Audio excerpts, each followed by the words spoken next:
Hello students, আজকে আমরা class 10-এর first unit টেস্টের রায়-মার্টিন কোশ্চেন ব্যাংকের সলিউশন করব।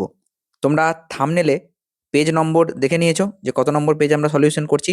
স্কুল 2 এটা, ঠিক আছে? তো স্কুল 2 এর কিন্তু গ্রুপ সি আমরা সলিউশন করছি, আর গ্রুপ এ বি আগে আমি করে দিয়েছি।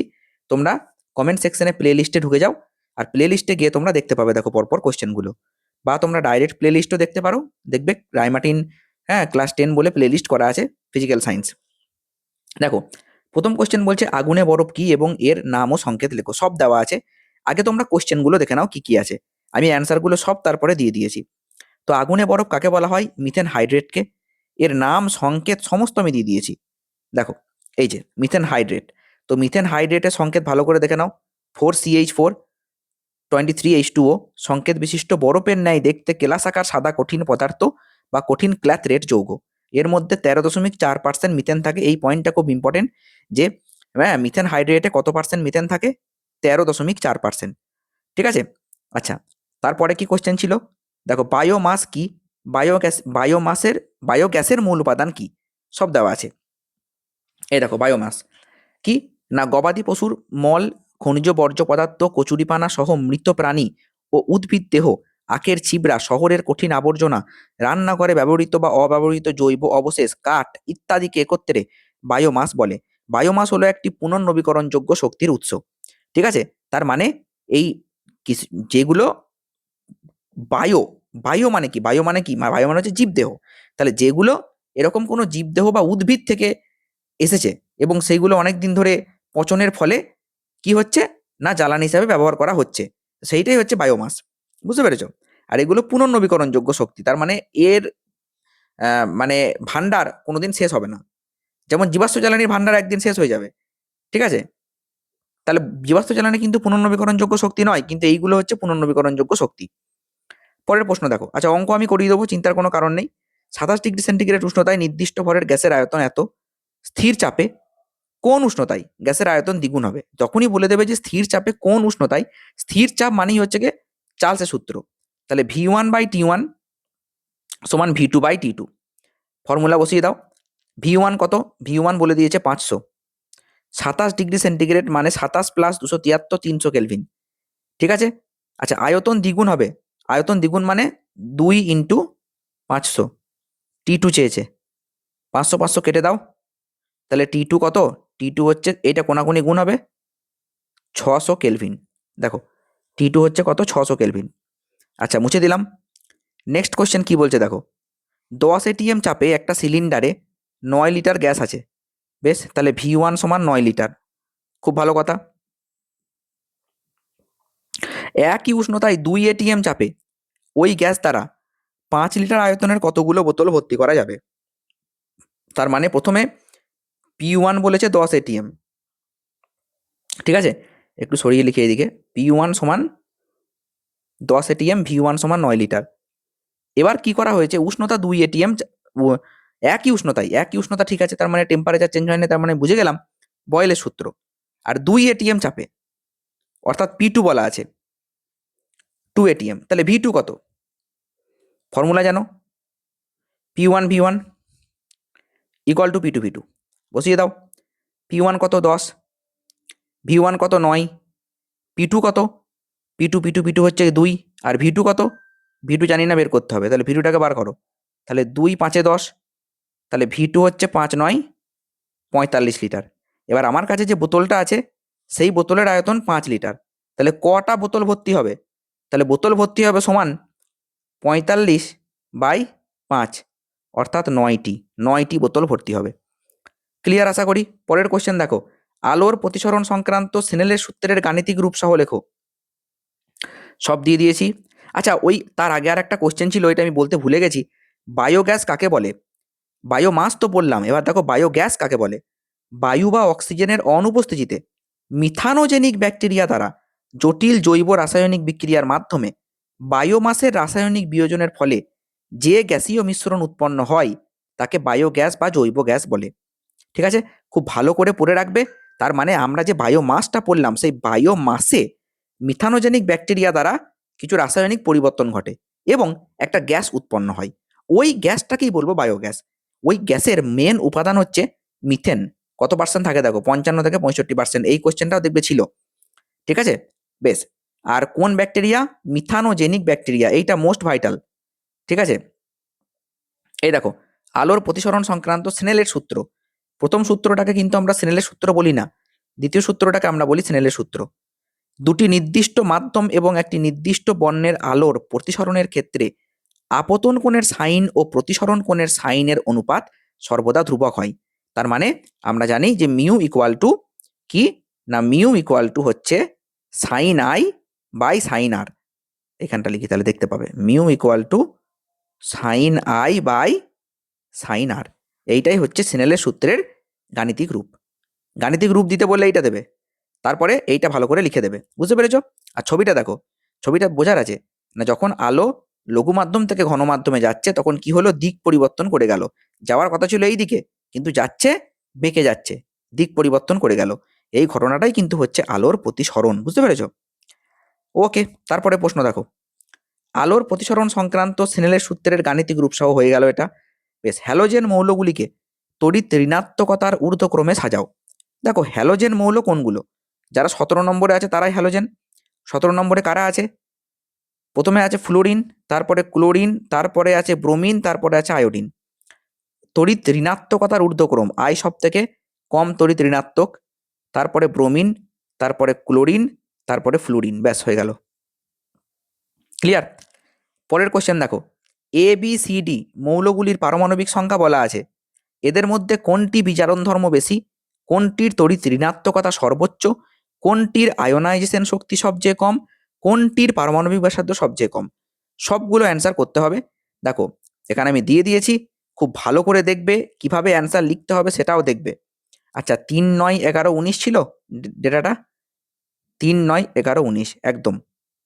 দেখো এই যে খুব ভালো করে বুঝবে, হ্যাঁ আমি একটু জুম করে দিই। যখন যদি এই কোশ্চেনটা আমাদেরকে পরীক্ষায় দেয় কিভাবে সলভ করবো, দেখো প্রথমে আমি ইলেকট্রন বিন্যাসটা লিখবো, কার কত ইলেকট্রন আছে, ঠিক আছে? 1 নম্বরে কি বলেছে, এদের মধ্যে কোনটির বিজারণ ধর্ম সবচেয়ে বেশি। বিজারণ ধর্ম মানে হচ্ছে ইলেকট্রন বর্জন করার ক্ষমতা।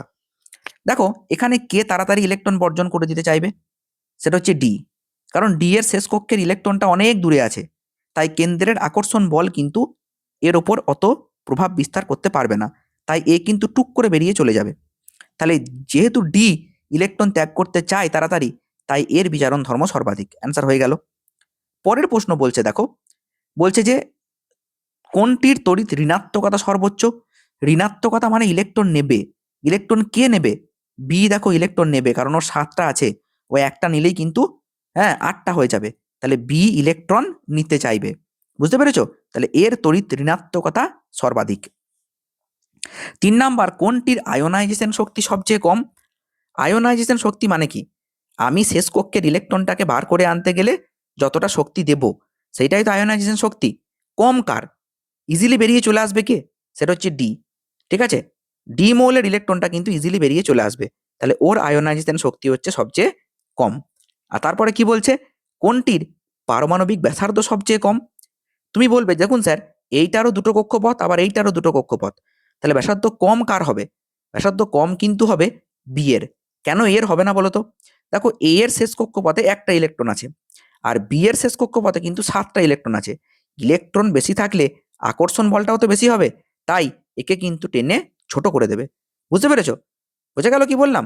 কারণ তুমি জানো, যত আমরা বাঁ দিক থেকে ডান দিকে যাব পর্যায় সারণীর, ব্যাসার্ধ কিন্তু তত কমবে। এই যে এই ব্যাটা, এ কোথা পড়ছে 1 নম্বর শ্রেণীতে, আর এই ব্যাটা কোথা পড়বে, এ পড়বে 17 নম্বর শ্রেণীতে। তাহলে আমি যত এই দিকে যাচ্ছি কি হচ্ছে, পারমাণবিক ব্যাসার্ধ কমছে, তাহলে বি এর ব্যাসার্ধ সব থেকে কম। ব্যাস উত্তর হয়ে গেল। এবার আমরা দেখি নেক্সট কোশ্চেন কি আছে। দেখো চ্যানেলটাকে অবশ্যই তোমরা সাবস্ক্রাইব করে রাখবে, প্রত্যেকটা পেজ কিন্তু আমি এরকম করে একদম তোমাদের জন্য সাজিয়ে নিয়ে আসবো। দ্রাব্যতা ও তড়িৎ পরিবাহিতা সম্পর্কিত আয়নীয় ও সমযোজী যৌগের পার্থক্য লেখো। চলো পার্থক্য আমি তোমাদের জন্য দিয়ে দিয়েছি। এই যে দ্রাব্যতা, দ্রাব্যতা সম্পর্কে পার্থক্য বলেছে, সোডিয়াম ক্লোরাইড জলে দ্রাব্য, আর কার্বন টেট্রাক্লোরাইড, কার্বন টেট্রাক্লোরাইড কি, এটা তো সমযোজী, এটা কিন্তু জলে অদ্রাব্য কিন্তু বেঞ্জিনে দ্রাব্য। আবার দেখো আর কি দিয়েছে, তড়িৎ পরিবাহিতা দিয়েছিল, দ্রাব্যতারা তো হয়ে গেল। এই সোডিয়াম ক্লোরাইড বা তড়িৎযোজী যৌগ জলে দ্রবীভূত অবস্থায় তড়িৎ পরিবহন করে, কিন্তু সমযোজী যৌগ জলে দ্রবীভূত অবস্থায় তড়িৎ পরিবহন করে না। দু একটা ব্যতিক্রম আছে, এগুলা তড়িৎ অবিশ্লেষ্য পদার্থ, যেমন হচ্ছে HCl একটা ব্যতিক্রম। ঠিক আছে, এই দুটোর ভিত্তিতেই তো লিখতে বলেছিল নাকি? ব্যাস হয়ে গেল। কার্বন ডাইঅক্সাইড অণুর লুইস ডট গঠন অঙ্কন করো। দেখো খুবই সহজ, আমি এখানে একবার এঁকে দেখিয়ে দিই তোমাদের জন্য, তারপরে ছবিটা দেখাচ্ছি। দেখো প্রথমে কি করবে, কার্বন ডাইঅক্সাইডের লুইস ডট গঠন যখন তোমাকে আঁকতে বলছে, CO2, তুমি তো জানো যে কার্বনের কটা 2,4 6টা, আর অক্সিজেনের কটা 2,6 অর্থাৎ 8টা। এবার দেখো কার্বনের কটা চাই, কার্বনের কিন্তু এখনো 4টে চাই। কটা চাই বাবা? 4টে। তাহলে কার্বন 1টা 2টো 3টে 4টে, আর অক্সিজেনের কটা আছে? 6টা। 1 2 3 4 5 6, 1 2 3 4 5 6। দেখো কার্বন কি করবে, এই সমস্ত ইলেকট্রনগুলো কিন্তু ব্যবহার করবে, অক্সিজেনের ইলেকট্রনগুলো। তাহলে ওর 8টা হয়ে গেল। অক্সিজেন আবার কার্বনের এই ইলেকট্রনগুলো ব্যবহার করবে, তাহলে অক্সিজেনের 8টা হয়ে গেল। আবার এই অক্সিজেনও কিন্তু তাই করবে, তাহলে এই অক্সিজেনেরও কিন্তু 8টা হয়ে গেল। তাহলে ফাইনালি সি ডবল বন্ড ও, আবার এইদিকে ডবল বন্ড ও। স্যার ডবল বন্ড কেন হলো? 4টে ইলেকট্রনে কিন্তু 2টো বন্ড হবে। যদি 2টো ইলেকট্রনে 1টা বন্ড হয়, তাহলে 4টে ইলেকট্রনে তো 2টো বন্ড হবেই, তাই না? দেখো হয়ে গেল। এবার আমরা চলে যাব দেখো নেক্সট কোয়েশ্চেনে। নেক্সট কোয়েশ্চেন কি বলছে? 4.1 বলছে বয়েল, চার্লস ও অ্যাভোগাড্রো সূত্রের সমন্বয়ে আদর্শ গ্যাস সমীকরণটি প্রতিষ্ঠা করো। একদম ইজি কোয়েশ্চেন, তোমরা জানো সবাই। ঠিক আছে, 3টে সমীকরণ আগে লিখবো, দিয়ে প্রতিষ্ঠা করব। কোথায় আছে? সব দিয়ে দিয়েছি, চিন্তার কোনো কারণ নেই। ঠিক আছে, আদর্শ গ্যাস সমীকরণ প্রতিষ্ঠা করো। এই যে এই যে এই যে, ও ভালো ওঠে না যদিও এটা, তার জন্য সরি ভাই, আমি তা বলে দিচ্ছি। দেখো গ্যাসের চাপ P, আয়তন V আর তাপমাত্রা T ধরলে এবং মোল সংখ্যা N ধরলে, তাহলে প্রথমে কি করবে, বয়েলের সূত্রকে লিখবে V ভ্যারিজাজ 1/P। ঠিক আছে, প্রথমে লিখবো V ভ্যারিজাজ 1/P যখন T এবং N স্থির। ওকে, তারপরে কি করব, চার্লসের সূত্রকে লিখবো V ভ্যারিজাজ T যখন P এবং N স্থির। একটা ট্রিক বলি, যারা নেই তারা স্থির, T আর N নেই তাই স্থির, P ও N নেই তাই স্থির, এখানে P আর N আছে নেই তাই স্থির। আরেকটা হচ্ছে V ভ্যারিজাজ N যখন P ও N স্থির। তাহলে বলি কি কি লিখেছি, একবার V ভ্যারিজাজ 1/P, এটা বয়েলের সূত্র। তারপরে লিখেছি হচ্ছে গিয়ে V ভ্যারিজাজ T, চার্লসের সূত্র। তারপরে লিখেছি হচ্ছে গিয়ে V ভ্যারিজাজ N, অ্যাভোগাড্রো সূত্র। তাহলে V ভ্যারিজাজ 3টে গুণ হয়ে যাবে NT/P, তাহলে কোনাকুনি যদি গুণ করি তাহলে PV ভ্যারিজাজ NT। তাহলে এখান থেকে বলবো যে PV ইকুয়াল টু NRT। ব্যাস হয়ে গেল। ঠিক আছে, এখানে কিন্তু তাই করা আছে, তোমরা বই থেকেও করতে পারো, আবার এখান থেকেও করতে পারো। এটাই হচ্ছে আদর্শ গ্যাস সমীকরণ। আচ্ছা, আমরা পরের কোশ্চেনটা দেখে নেবো কি আছে পরের কোশ্চেনে, দেখা যাক। আদর্শ গ্যাস সমীকরণের মাত্রা বিশ্লেষণ করে আর এর একক নির্ণয় করো। দেখো আমরা তো জানি কি যে পিভি সমান এনআরটি, তাহলে আর সমান কি হবে, পিভি বাই এনটি। চলো মাত্রা বিশ্লেষণ পদ্ধতি কোথায় দিলাম, এখানেই, এই যে এই যে এই যে এই যে। দেখো তাহলে পিভি বাই এনটি তুমি লিখে দিয়েছো, পি বাই এনটি লিখে দেওয়ার পরে উপরে চাপের মাত্রীয় সংকেত ইন্টু আয়তনের মাত্রীয় সংকেত হবে, কারণ পি ইন্টু ভি মানে কি, পি তো চাপ আর ভি তো আয়তন, আর এখানে হচ্ছে মোলের মাত্রীয় সংকেত, আর টি এর জায়গায় হবে পরম তাপমাত্রা। এইগুলো লেখার দরকার নেই, এইগুলো লেখার দরকারই নেই, তুমি এই লাইন থেকে শুরু করবে। তুমি তো সব মাত্রা জানো, বসিয়ে দিলে mL T⁻² ইন্টু এল, ঠিক আছে, বাই মোল ইন্টু কেলভিন। আচ্ছা একটা কথা বলি, ওরা কি করেছে, এই এইটাকে বলে পরিণত করেছে, তারপরে মাত্রা বসিয়েছে। তুমি দরকার নেই, তুমি এরকম করবে না, আমি এখানে লিখে দিচ্ছি যেমন ভাবে, তুমি সেইভাবে করবে। তুমি তো পি এর মাত্রা জানো, mL ইনভার্স T⁻², আর ভি এর মাত্রা কি, L3। আচ্ছা এন হচ্ছে কি মোল, আর টি হচ্ছে কি, টি হচ্ছে কেলভিন। তাহলে কাটাকুটি হয়ে কি দাঁড়াবে বলো তো, mL² T⁻² mole inverse kelvin inverse. ব্যাস হয়ে গেল উত্তর, বুঝতে পেরেছো? তারপরে দেখো পরের কোশ্চেন বলছে, হ্যাঁ বলছে বায়ু সাপেক্ষে কোনো মাধ্যমের প্রতিসারাঙ্ক √2, বায়ুতে আলোক রশ্মির আপতন কোণ 45 ডিগ্রি হলে, হ্যাঁ 45 ডিগ্রি হলে প্রতিসরণের ক্ষেত্রে ওই রশ্মির চ্যুতিকোণ কত হবে? চলো দেখা যাক, প্রতিসরণের ক্ষেত্রে ওই রশ্মির চ্যুতিকোণ কত হবে। মুছে দিলাম, তোমাকে বলে দিয়েছে প্রতিসারাঙ্ক, বলে দিয়েছে প্রথমে √2। বেশ, বায়ুতে আলোক রশ্মির আপতন কোণ 45 ডিগ্রি, তাহলে তুমি এটা বলতে পারো যে সাইন আই বাই সাইন আর সমান √2, ঠিক কি না? সাইন আই তো সাইন 45, বাই সাইন আর সমান √2। আচ্ছা, সাইন 45 মানে কিন্তু 1/√2, তাহলে সাইন আর সমান √2। সাইন 45 তো 1/√2, সাইন 45 1/√2, তাহলে সাইন আর সমান কি 1/√2 ইন্টু 1/√2, তাহলে হাফ। তাহলে ঠিক আছে, এটা নিচে নামিয়ে দিলাম, হাফ হয়ে গেল। তাহলে সাইন কত ডিগ্রি ভ্যালু হাফ? সাইন কিন্তু 30 ডিগ্রির ভ্যালু হাফ, তাহলে তুমি আর পেয়ে গেলে 30 ডিগ্রি। এবার ওরা বলেছে চ্যুতিকোণ কত হবে? চ্যুতিকোণ তো আমরা জানি ডেল্টা সমান কি হয়, ডেল্টা সমান হয় I minus R, I minus R. I কত? আই হচ্ছে 45, আর কত?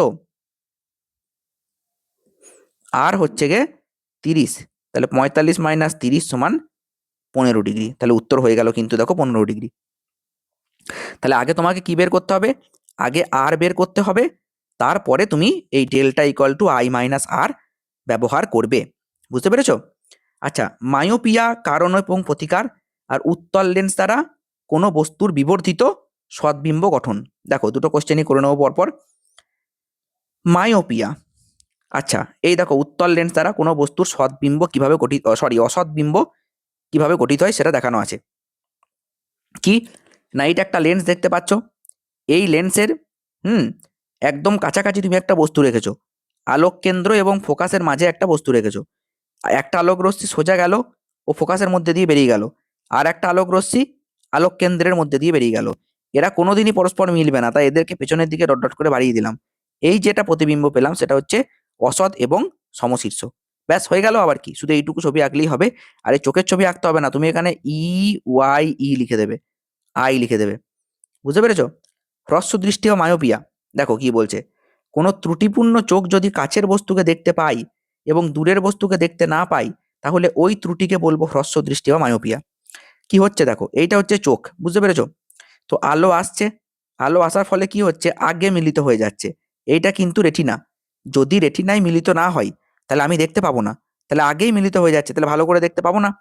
তাহলে যদি দূরে মেলাতে হয় তাহলে কি করতে হবে? যদি দূরে মেলাতে হয় তাহলে সেই ক্ষেত্রে কিন্তু আমাকে একটা লেন্স ইউজ করতে হবে। বুঝতে পেরেছো কি বলছি? কি লেন্স ব্যবহার করব? অবতল লেন্স ব্যবহার করব। মনে রাখবে, অবতল লেন্স ব্যবহার করব। যখনই অবতল লেন্স ব্যবহার করব না, ঘটনাটা কি ঘটবে দেখো, এটা কাছে মিলিত করে দিচ্ছিল তো, আর কাছে মিলিত করবে না। অবতল লেন্স ব্যবহার করলে এটাকে আর একটু ছড়িয়ে দেবে, যে তারপরে একদম এইখানে মিলিত করবে। এখানে যদি তুমি একটা অবতল লেন্স ব্যবহার করো তাহলে এটা আর একটু ছড়িয়ে যাবে, ছড়িয়ে যাওয়ার পরে কিন্তু একবারে এইখানে এসে মিলিত হবে। বুঝতে পেরেছো? ব্যাস। আচ্ছা, তারপরের কোশ্চেন কি বলা হচ্ছে দেখো, মেন্ডেলিপের পর্যায় সূত্রটি লেখো। দীর্ঘ পর্যায় সারণীতে মুদ্রা ধাতু, চ্যালকোজেন মৌলগুলোর অবস্থান লেখো। দেখো মুদ্রা ধাতুর অবস্থান এখানে বলা আছে 11 নম্বর শ্রেণীতে অবস্থিত তামা, কপার, রূপো বা সিলভার এবং সোনা বা গোল্ড, এই তিনটি ধাতুকে মুদ্রা ধাতু বলে। তার মানে কি, সোনা, রূপো আর সোনা, ঠিক আছে, রূপো আর কপার, এই তিনটেকে বলা হয় মুদ্রা ধাতু। কেন না, প্রাচীনকালে এই ধাতুগুলো মুদ্রা তৈরির জন্য ব্যবহার করা হতো, তাই এদেরকে মুদ্রা ধাতু বলে। একদম ইজি। আর চ্যালকোজেন সব দিয়ে দিয়েছি দেখো তোমাদের জন্য। এই যে মুদ্রা ধাতু বলা আছে। আর চ্যালকোজেন, চ্যালকোজেন কি না, দীর্ঘ পর্যায় সারণী 16 নম্বর শ্রেণীতে যারা থাকে তাদেরকে বলা হয় চ্যালকোজেন। কে কে থাকে? Oxygen, sulphur, selenium, tellurium, polonium মৌলগুলো চ্যালকোজেন মৌল। এর নাম এইরকম নামকরণের কারণ কি? কারণ চ্যালকোজেন কথার অর্থ হচ্ছে আকরিক উৎপাদক, যেহেতু এইগুলো আকরিক উৎপাদক তাই এদের নাম দেওয়া হয়েছে চ্যালকোজেন। খুব ভালো করে মনে রাখবে। আর এই শ্রেণীর প্রথম মৌল হচ্ছে অক্সিজেন, তাই এদেরকে অক্সিজেন পরিবারও বলা হয়। ওকে, বেশ ঠিক আছে। দেখো ক্লিয়ার কিনা? তাহলে আমাদের পুরো পেজ কিন্তু সলভ করা হয়ে গেল। ওকে, তো দেখা হচ্ছে পরের ভিডিওতে। আর হ্যাঁ, অবশ্যই কিন্তু কমেন্ট সেকশনে কমেন্ট করবে যে তোমরা বুঝতে পারছো কিনা, তোমাদের ভালো লাগছে কিনা। ওকে, তো চলো দেখা হচ্ছে নেক্সট ভিডিওতে।